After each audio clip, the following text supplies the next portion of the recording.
नमस्कार माऊली. चला ज्ञानेश्वरीच्या सहवासात.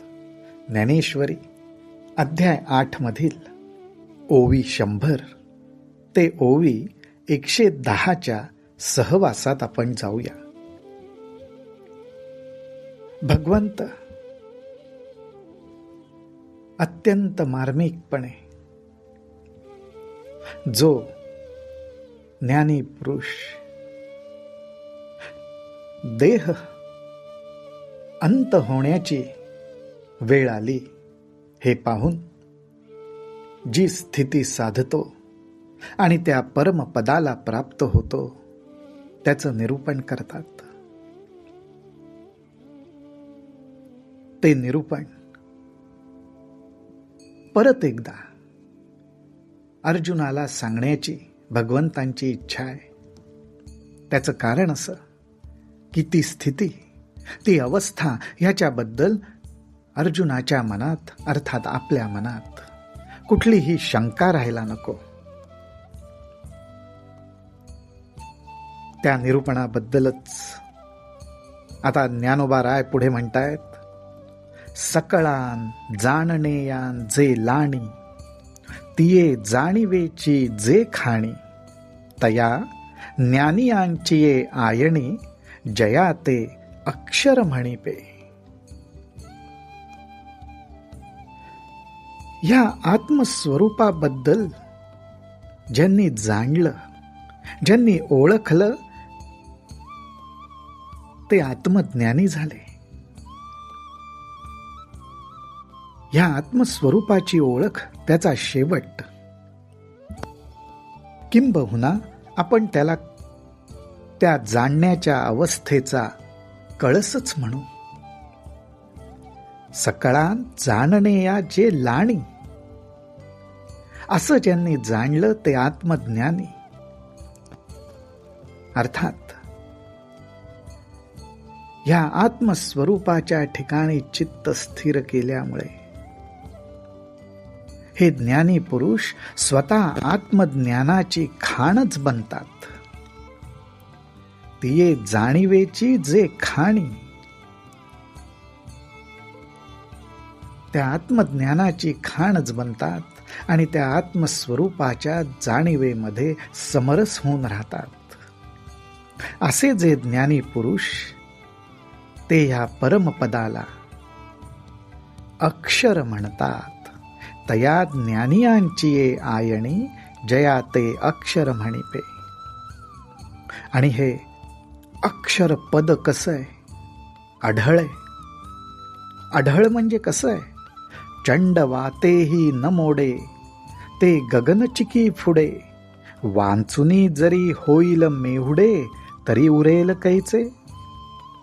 अहो, चंडवात म्हणजे प्रचंड असा वादळ वारा जरी सुटला तरी हे पद मोडून पडत नाही. वादळ वाऱ्याच्या जोरामुळे एक वेळ गगनामध्ये म्हणजे आकाशामध्ये जमा झालेले ढग एका ठिकाणाहून दुसऱ्या ठिकाणी हलवले जातात. त्या प्रचंड वाऱ्याच्या जोरापुढे त्यांचं काही चालत नाही. ते ढग पळत सुटतात. ते गगनचिकी फुडे, वाचुनी जरी होईल मेहुडे, तरी उरेल कैचे. अर्थात ज्ञानोबा इथं म्हणतात, म्हणून हे पद सुद्धा कसं आहे तर त्याला गगनाचीच उपमा दिली पाहिजे. कारण ढग एका ठिकाणाहून दुसरीकडे जातात, परंतु आकाश मात्र तसं स्थिर राहतं, अखंड राहतं.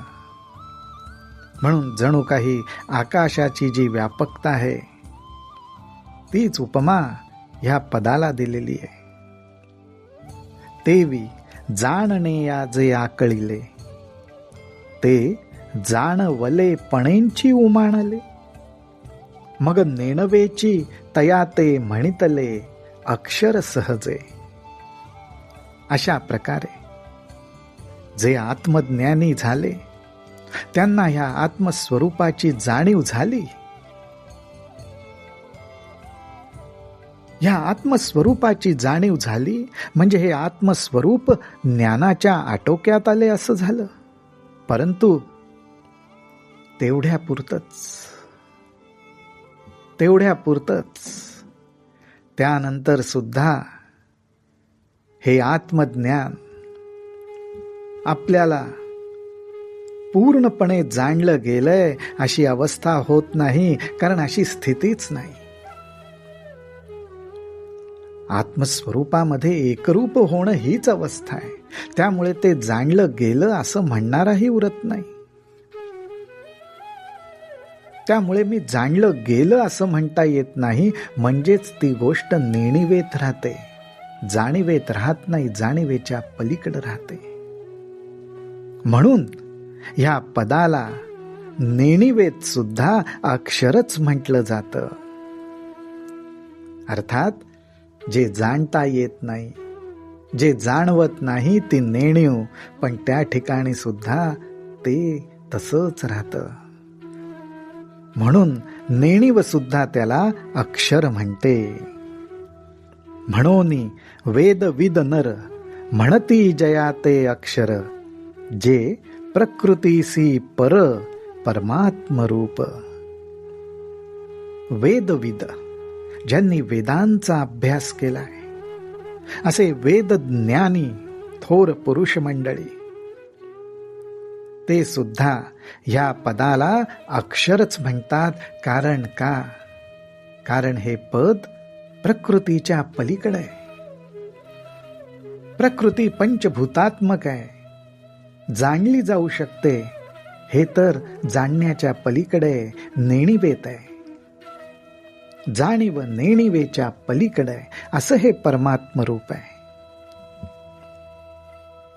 आणि विषयांचे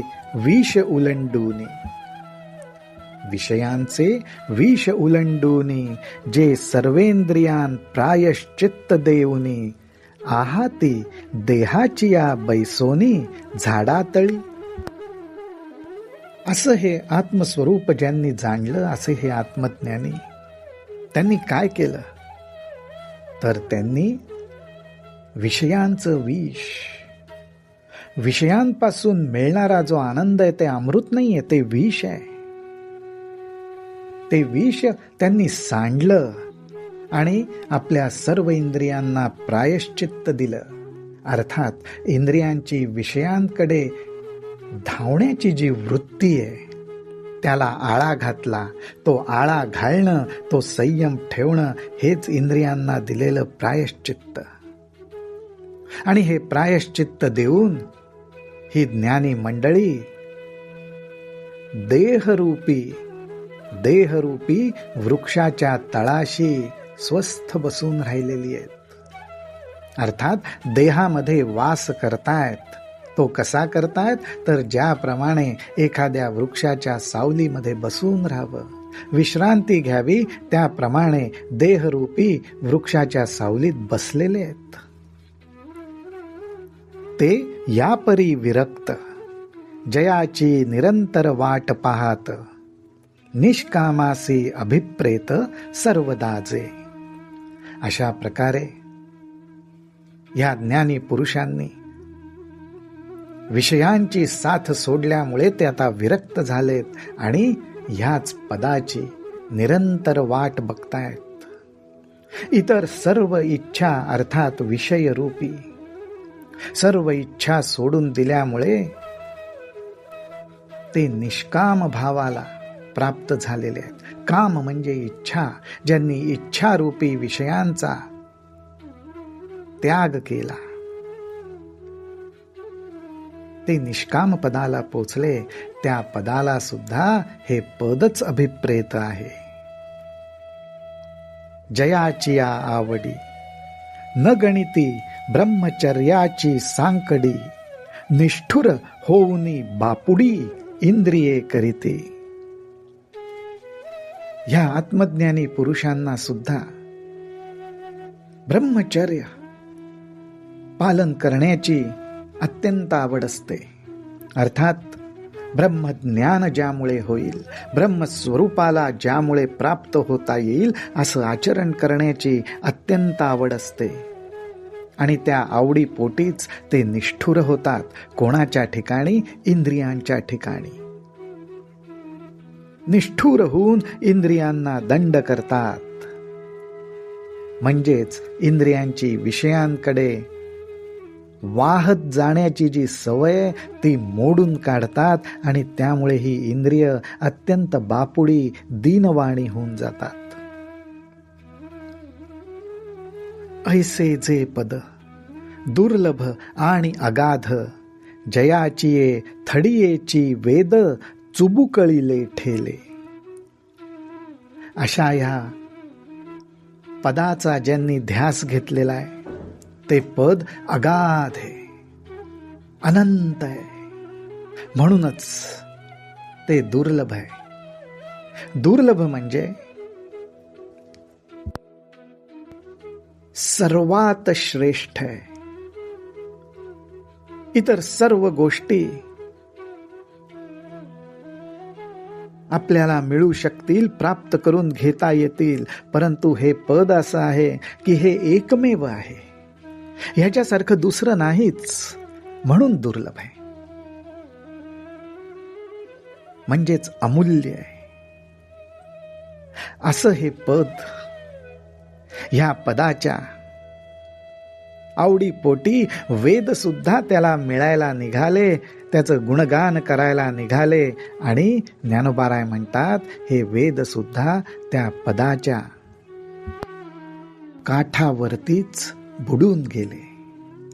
त्या पदापर्यंत ते पोहोचू शकले नाहीत, कारण वेदांनी या पदाचं वर्णन करत राहिलं. पण त्यांच्या लक्षात आलं, अरे हे पद अर्थात परमपद आपल्याही आटोक्यात येण्यासारखं नाही.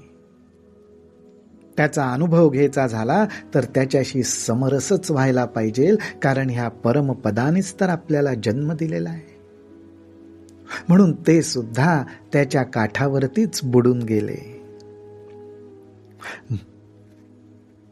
ते पुरुष होते जे या परी लया जाती, तरी पार्था हेची स्थिती एक वेळ सांगो.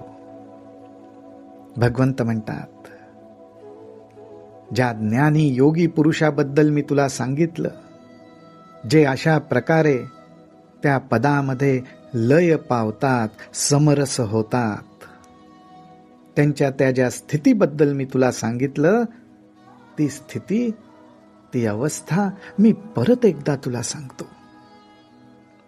तेथ अर्जुने म्हणितले स्वामी, हेची म्हणावया होतो पामी, तव सहजे कृपा केली तुम्ही, तरी बोलिजो काजी. अहो भगवंत अर्जुनाच्या मनातलं ओळखत नाहीत का? अर्जुन म्हणतो, भगवंता म्हणितले स्वामी, कारण भगवंत आहेत, ते त्रैलोक्याचे स्वामी आहेत. म्हणून अर्जुन म्हणतो की अहो स्वामी, मीही तुम्हाला हेच म्हणणार होतो की मला परत एकदा ह्याविषयी ऐकायला आवडेल, तर तुम्हीच म्हणताय मी परत एकदा सांगतो. किती कृपा आहे तुमची. पण परत सांगण्याच्या बाबतीत अर्जुन भगवंतांना प्रेमाने एक अट घालतो.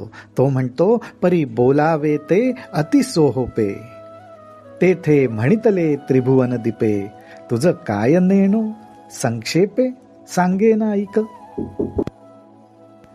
तर अर्जुन भगवंतांना म्हणतो, देवा पण अति सोप करून सांगा.